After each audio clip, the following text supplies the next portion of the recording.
Estamos de volta com o Câmara Repórter, que está exibindo o documentário Em Busca da Verdade, que fala sobre a ditadura de 1964.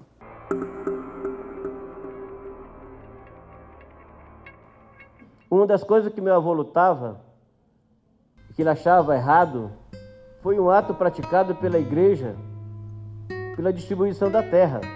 Meu sogro não era subversivo, como eles chamavam. Ele era um homem de opinião. O meu avô não se calava, sempre denunciava atos dessa natureza. No dia 6 de agosto, eles invadiram a casa do meu sogro. Eles fizeram uma fila de homens para bater no meu sogro. Lá é a maior judiatura que eles fizeram com ele. Bater nele de palmatória bater na bunda dele, dando choque, um negócio no ouvido dele, fazer e ele gritava, todo mundo. O seu Epaminondas não foi um caso isolado. Essa operação que o prendeu e matou, a Operação Mesopotâmia, tem relação direta com a Operação Trombas e Formoso e também com as operações do Araguaia. Trombas e Formoso, uma região perto de Goiás, em Goiás, desocupada, em que vários poceiros ocuparam e se organizaram muito bem. Depois do golpe, aquilo foi considerado subversivo e o José Porfírio, inclusive, que era o líder, é um dos desaparecidos no campo. Quer dizer, ele chegou a ser preso, ele foi levado para Brasília, depois a advogada conseguiu a soltura dele, ele foi solto, ele entrou num ônibus na rodoviária de Brasília para voltar e nunca mais foi visto,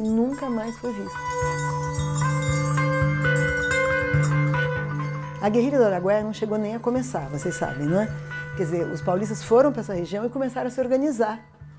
Os camponeses entraram um pouco a reboque, não é? E quando começaram as expedições de repressão a essa guerrilha, houve 3 expedições. Na primeira e na segunda, quase não houve muitos resultados, porque os camponeses ou não sabiam quem eram os guerrilheiros, não é? Sabiam que tinha os paulistas ali, mas também não sabiam quando eles se escondiam, ou os que sabiam também não contavam.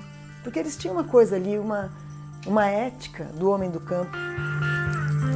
O pessoal do Exército invadiram a nossa residência, Araguaia. Batendo muito, que eu tô aleijado, eu tô sem dente aqui na minha boca, porque foi botar choque elétrico na minha boca, foi o choque mais ruim que eu peguei. Então, fiquei 45 dias preso. 30 dias foi de sofrimento, peia todo dia. O pessoal do Exército foi na nossa região lá novamente, metralhou a casa dos guerrilheiros toda, derrubaram, botaram fogo também na nossa casa. E nós, meu pai com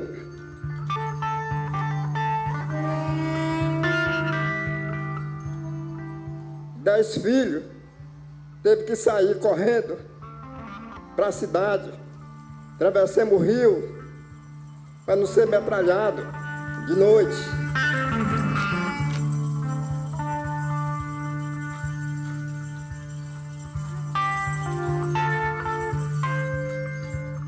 Por que os índios e os camponeses estariam na Comissão da Verdade?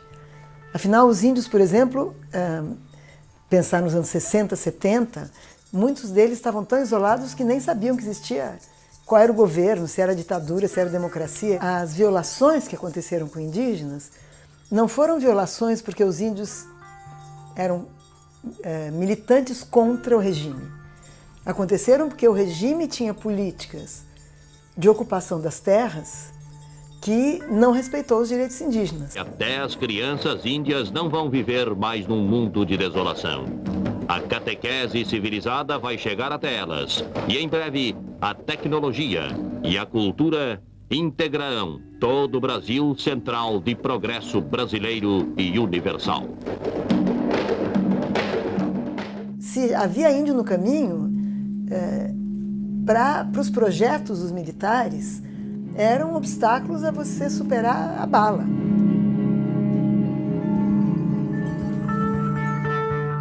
A Guarda Indígena foi criada em 1969. Ela atua junto com a formação de um presídio em Minas Gerais, perto do município de Resplendor, dentro de uma aldeia indígena que é a aldeia Krenak.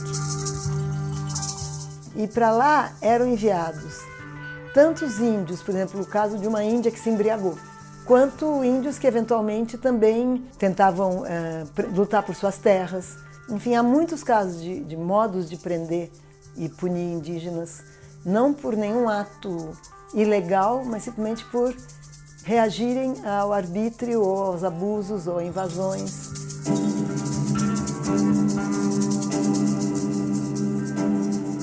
Os camponeses também não necessariamente estavam lutando contra a ditadura. Depois teve um momento em que há reação, mas os camponeses estavam a luta por terra.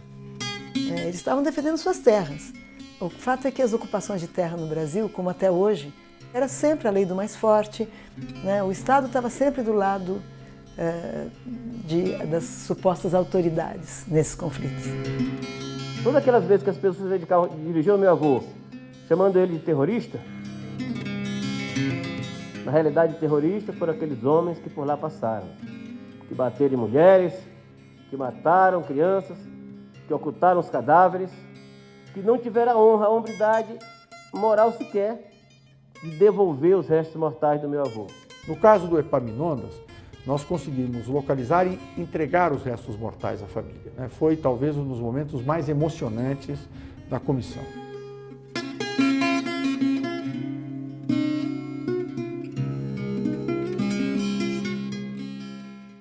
O Estado brasileiro é responsável pela violência praticada contra estas milhares de pessoas que foram mortas, que foram torturadas, que tiveram seus direitos cassados.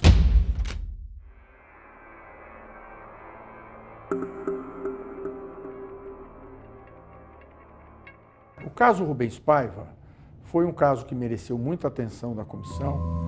E a comissão conseguiu hoje ter um quadro absolutamente completo, ou praticamente completo, do que houve com o Rubens Paiva. Os outros são os golpistas que devem ser repelidos, e desta vez, definitivamente, para que o nosso país veja realmente o momento da sua libertação raiada. Um deputado que não era comunista, mas que presidiu a CPI do IBAD em 62 e revelou as empresas que estavam contribuindo para financiar o golpe militar no Brasil.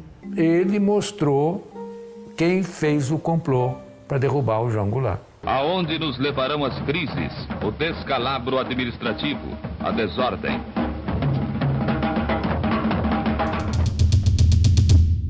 O que, na minha opinião, selou a morte dele. 20 de janeiro de 1971, ele é preso em sua residência. Quando eu acordei, os militares já estavam em casa, eles estavam com umas roupas escuras, eu acho que alguns até estavam gravatas, se não me engano. E sacolas com metralhadoras, armas e tal. E já estava um ambiente mais calmo. Eu não peguei um momento mais nervoso, que foi o momento da invasão. Depois ele foi levado para uma instalação da aeronáutica, depois para uma instalação do Exército, lá foi torturado, foi morto. À noite ele já passava muito mal e ele foi atendido por um médico, o Amilcar Lobo, né? E o Amilcar Lobo deixa um depoimento dizendo que o Rubens Paiva, naquele momento, já foi encontrado com uma hemorragia abdominal grave, com a ruptura hepática, uma ruptura do fígado, e que se ele não fosse hospitalizado, e ele advertiu que ele deveria ser hospitalizado imediatamente para não morrer. A informação que se tem é que no dia seguinte, dia 21, né, na madrugada ele já passava muito mal, no dia 21 ele ainda é torturado. O que não se sabe? O que foi feito do corpo de Rubens Paiva. O senhor recebeu uma missão para assumir com a alçada do Rubens Paiva. Verdade? É. Mas quem executou essa missão não fui eu.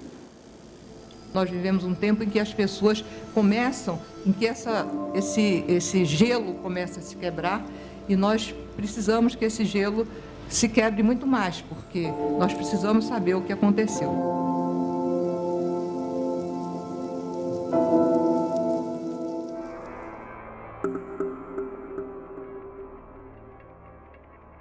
Meu irmão era muito quieto, meu irmão era muito centrado, meu irmão não era de falar, meu irmão não era de muitas palavras, não era de se exibir, era muito discreto. E o Stuart foi morto porque não denunciou seus companheiros. Quando a repressão sequestrou, prendeu arbitrariamente Stuart Angel, a repressão já sabia que Lamarca tinha saído da VPR e estava no MR8. E sabiam que Stuart sabia onde estava Lamarca. E foi torturado barbaramente para revelar o paradeiro, coisa que não o fez. Ele teria sido, inclusive, arrastado com um jipe, com a cara enfiada no cano de descarga do jipe. A outra comprovação importante que a Comissão Nacional da Verdade faz e que corrobora aquilo que, de certa maneira, já era adotado como informação bastante consistente, é de que sua morte se deu na base aérea do Galeão. A história que ele me contou foi o seguinte, que um dia ele estava de serviço, porque ele era controlador de voo. Estava de serviço na torre, quando chegou Bournier com um grupo de oficiais e pediu que interditasse a pista. Depois ficou sabendo que ele estava enterrando o corpo de como na época chamava subversivo, cuja depois veio detalhes, que era o filho de Zuzu Angel. Eu tenho esperança de encontrar o corpo do Stuart. Eu tenho quase a certeza de que nós vamos encontrar. Se não um corpo, mas uma resposta. Recentemente, já no final da comissão, na véspera do encerramento, houve então a localização de uma ossada no centro do Rio de Janeiro, né? Na verdade da fotografia dessa ossada, que havia sido identificada num canteiro de obras, de uma obra conduzida pela mesma empresa que havia feito a reforma da pista de Santa Cruz. E foi feito um exame técnico cotejando a foto do crânio com uma foto de Stuart Angel Jones. E é bastante coincidente, não há nenhum tipo de elemento na conformação daquele crânio que afaste a possibilidade de ser Stuart Angel Jones. Há muita coincidência, isto é uma perspectiva que fica. A mamãe já sabia da morte do Stuart e ela só teve os detalhes dessa morte a partir da carta do preso político Alex Polari, que estava na base aérea do Galeão junto com Stuart, contando os detalhes da morte do Stuart. Mas ela nunca deixou de criar a sua moda. Ela usou a moda como estandarte da sua agonia. Ela usou as faixas de nojo, de luto, que vinham nos vestidos como as suas faixas de protesto. Ela não tinha medo de transgredir no meio daquela gente tão importante, tão surda, tão muda, tão cega. Quando ela leu que o Henry Kissinger vinha ao Brasil, ela correu e ela tinha um dossiê sobre a morte do Stuart.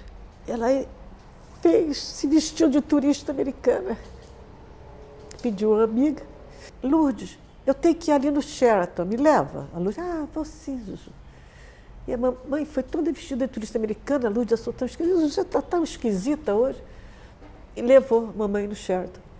Chegou lá, minha mãe perguntou, você quer andar no Mr. Kissinger? E subiu.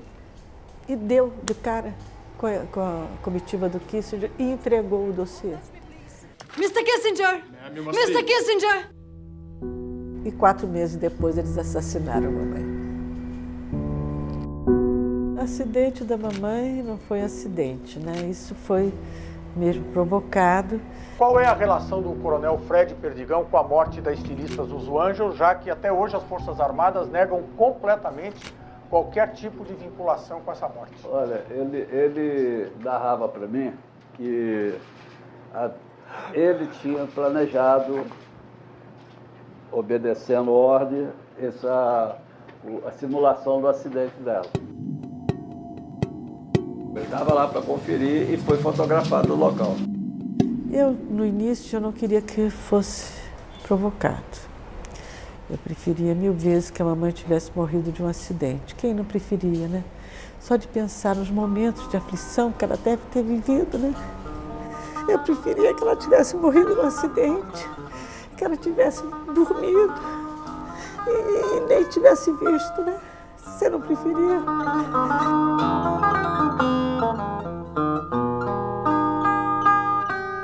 A ditadura não suportava as mulheres, isso é um fato. Uma mulher que faz política, eles não suportam.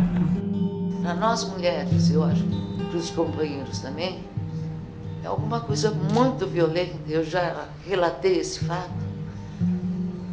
É algo, não é nem nojento, eu não sei descrever o que significa para uma mulher. Um torturador introduzir o dedo com fio elétrico na sua parte mais íntima. Aconteceram muita violência sexual entre homens e mulheres, né? Isso eu acho que é uma das coisas que o relatório final da comissão vai deixar claro, que a violência sexual era uma prática muito disseminada, muito mais do que se imagina. Tinha um torturador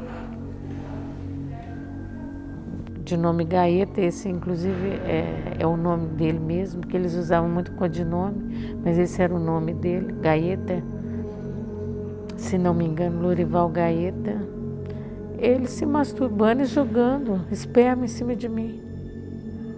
Essa questão de violência sexual, se existiu um caso ou dois. Ana Cossis, ela foi muito torturada. Tá? Ela estava visivelmente que havia sido violentada, com os órgãos genitais cheios de sangue, a roupa toda cheia de sangue. Nunca aconteceu isso, é mentira. Nunca ninguém foi estuprado lá dentro daquele órgão. Para mim foi uma cena que eu nunca vou esquecer. O Ustra ter coragem, ou covardia, não sei como chama esse gesto, de levar os meus 2 filhos para dentro da sala de tortura e eu na cadeia de dragão. Eu acho assim, para mim foi a coisa mais... Eu não sabia o que fazer. Eu lembro que minha filha fala isso até hoje, eu tinha vontade de te abraçar porque eu achava que você era minha mãe. Mas você não reagia. Isso são algumas coisas que ficaram muito claras no trabalho que a gente vem desenvolvendo. Muitos relatos de gestantes torturadas, barbaramente torturadas, que perdiam os bebês. Teve um momento, acho que no 3º dia, que eu desço. A minha irmã também está presa, minha irmã grávida de 8 meses, levando choque, inclusive na barriga. Isso não me conforma. Não existe lógica, mesmo a lógica autoritária ou arbitrária, justificar que uma mulher seja vítima de tortura, que uma mulher grávida seja vítima de tortura. No Jornal Nacional, o Cid Moreira leu uma nota do 1º Exército dizendo que foi morta em tiroteio com as forças de segurança a terrorista Aurora Maria Nascimento Furtado. No dia seguinte, eu recebi um telefonema da família me pedindo para ver se eu conseguia liberar o corpo.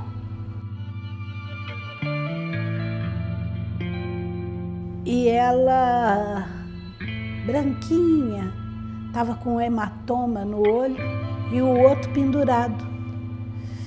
Tinha um afundamento no maxilar. Tinha muitas mordidas pelo corpo.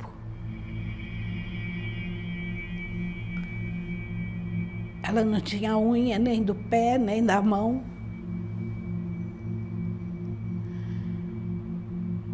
Não tinha bico de seio. Ela estava muito suja de sangue. Foi preciso lavar o corpo.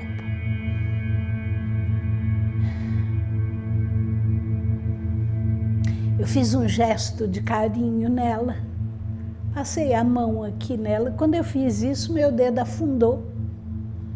Aí eu levei um susto e comecei a mexer no cabelo e vi que tinha um afundamento em volta da cabeça. Era a chamada coroa de Cristo que eles botavam na cabeça um torniquete de aço e vão apertando. Por isso que o olho dela estava pendurado. A repercussão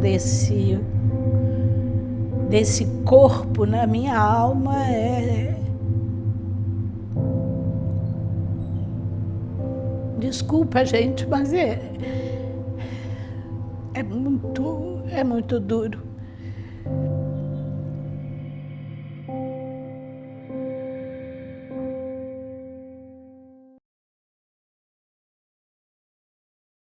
Hoje, Dia Internacional dos Direitos Humanos, dia 10 de dezembro, nesta data, a Comissão Nacional da Verdade chega ao final de suas atividades.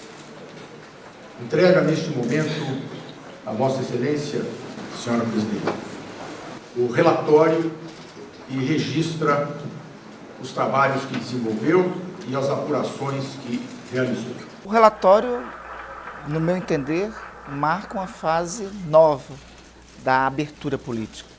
E o relatório aponta aquilo que não era oficial e passa a ser reconhecimento do Estado brasileiro. Os estados têm pelo menos 4 deveres em relação a graves violações dos direitos humanos. Então, o dever de verdade, que é esse que nesse momento a gente está exercitando aqui no Brasil, com a criação de uma comissão da verdade. Esse dever é basicamente a abertura de arquivos e criação de espaços onde as vítimas têm voz, como uma comissão. Mas entrando por essa porta de fundo ali. O Brasil foi o país mais atrasado entre aqueles que passaram por processos ditatoriais a ter uma Comissão Nacional da Verdade. A Comissão Nacional da Verdade foi herdeira de investigações, né, e de seus resultados que se iniciaram ainda na década de 1970, ainda durante a ditadura. E, da mesma maneira que as investigações não se iniciaram com a Comissão Nacional da Verdade, elas não se encerrarão com a Comissão Nacional da Verdade. Fizemos uma leitura da lei, né, muito cuidadosa, entendemos que nós tínhamos que contar os fatos com as suas circunstâncias, que falar da autoria, que responsabilizar os agentes, os autores desses fatos. Nós, então, produzimos as recomendações. As recomendações têm correlação com o relatório. Eu acho que a coisa mais importante é recomendações no sentido de que nós temos que deixar aqui, que eu chamo de cláusulas testamentárias. Nós recomendamos, né, que haja o reconhecimento pelas Forças Armadas da conduta que tiveram ao dar causa a essas graves violações de direitos humanos. Incitamos as Forças Armadas a colaborar no sentido de abrir as suas entranhas e mostrar, olha, nós erramos nisto. Locais das forças foram usados para a prática de violações, de graves violações dos direitos humanos. Esse documento se constitui no relatório de estatística do DOI-CODE, do 2º Exército, do mês de outubro de 1973. Mortos dentro do DOI-CODE 45. Eles não reconheceram isto. Ninguém foi morto lá dentro do DOI. Todos foram mortos em combate. E os que o senhor disse que foram mortos dentro do DOI não é verdade. Eles foram mortos pelo DOI, em combate. Fora, na rua, dentro do DOI, nenhum. A nossa presidente é uma ex-guerrilheira, presa e torturada, e hoje os generais do Exército, presidido, comandado por Dilma Rousseff, dizem que não houve tortura no DOI-CODE. Essas duas situações não podem coexistir. Um dos dois está mentindo. Sem a verdade é impossível. Vai sempre pesar sobre as Forças Armadas essa nódoa. Nós tivemos um relacionamento com as Forças Armadas contínuo e muito respeitoso e pedimos muitas informações através de ofícios e que eram respondidos. E nós recebemos as respostas que julgamos, em geral, insatisfatórias, né? É muito difícil fazer Comissão da Verdade num país em que você não tem acesso aos arquivos. Há, no entanto, uma frustração muito grande, que é não conseguirmos ter avançado mais na localização dos restos mortais dos desaparecidos políticos. Isto é algo que a comissão ficou devendo, apesar do enorme esforço que ela desempenhou pela ausência de documentos dos militares, né? Sem dúvida nenhuma. Recomendamos que haja a responsabilização criminal, civil e administrativa dos que deram causa, das pessoas físicas que deram causa a essas graves violações. É o dever de justiça, que é identificar, processar e punir aqueles que forem reconhecidamente responsáveis por esses crimes, né? Em relação a esses autores, não sejam aplicados os dispositivos da lei da anistia. E a lei da anistia não pode impedir isso. Não se pode anistiar quem praticou crimes contra a humanidade. Mesmo porque o crime de tortura é apontado pela nossa Constituição como imprescritível. A anistia sempre é uma sombra que paira sobre esses deveres que os estados têm que cumprir no caso do Brasil. Porque a lei da anistia, ela anistiou todo mundo, inclusive os torturadores. Chegou o dia de encaminhar ao Congresso o projeto de lei de anistia aos que hajam cometido crimes políticos ou conexos.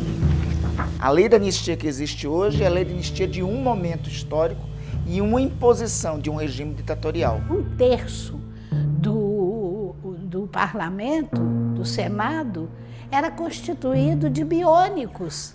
Não foram eleitos pelo povo, não representavam o povo, não falavam em nome da nação. Que acordo é esse? O Estado, né, matou e executou pessoas e torturou sem dar, inclusive, o direito ao julgamento. Ah, mas por que vocês estão investigando só o lado dos militares, dos agentes do Estado que fizeram isso? Não existe dois lados. Esse é o lado, nosso lado. Nós fomos presos, julgados, torturados, condenados. Então não tem o que fazer. Nós sofremos a ação do Estado em cima de nós. O outro dever é o dever de reformar as instituições, de torná-las democráticas, de torná-las capazes de promover e respeitar os direitos humanos. Tem que ter disciplinas que levem os militares que estão se formando, que estão entrando nos concursos, a discutir a questão da democracia, a discutir a questão dos direitos humanos. Essa transição negociada em que se perdoou aqueles que praticaram violência contra o cidadão, contra o contribuinte, não é? A quem lhes caberia proteger, não é que terminou fazendo com que uma prática absurda que se mantém até hoje, incluindo aí o desaparecimento forçado de pessoas, como é o caso do Rio de Janeiro, de um operário da Rocinha, de um trabalhador da Rocinha, Amarildo, que foi preso e poucas horas depois tinha desaparecido. É como se você tivesse uma permissão tácita do próprio Estado para cometer violações, porque aqueles que fizeram isso ontem, não aconteceu nada com eles. Então por que eu não posso torturar e sumir com o Amarildo? Quem vai me impedir de fazer isso? O Estado? Esse mesmo Estado que até hoje não fez nada?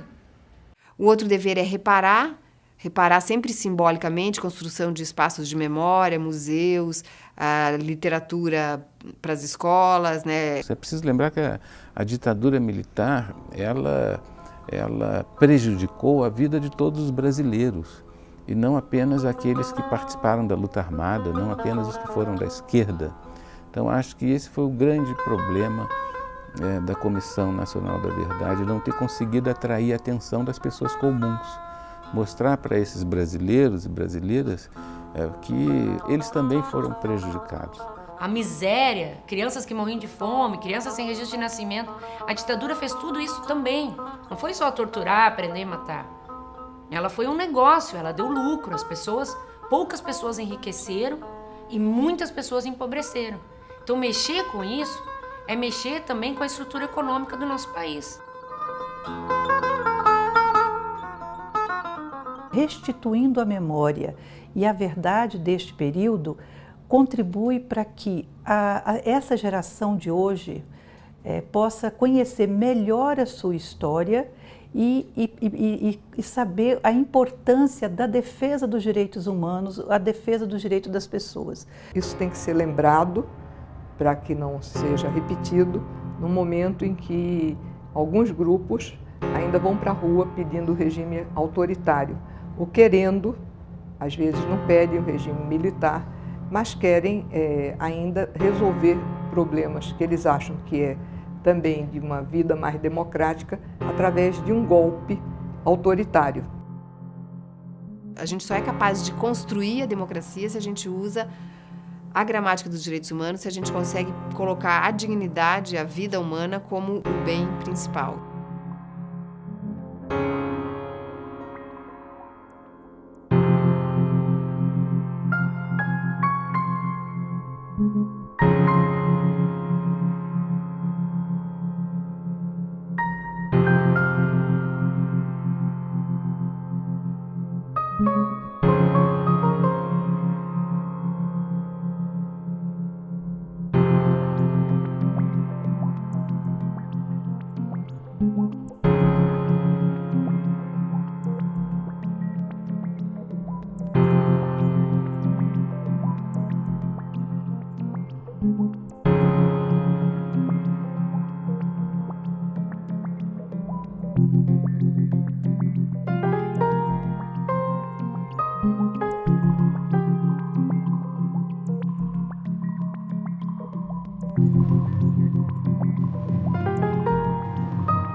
Na edição de hoje, mostramos a primeira parte do documentário Em Busca da Verdade, que aborda a ditadura de 1964. Na próxima edição, vamos exibir a segunda parte do documentário. Eu fico por aqui, nos encontramos em uma próxima oportunidade. Até lá!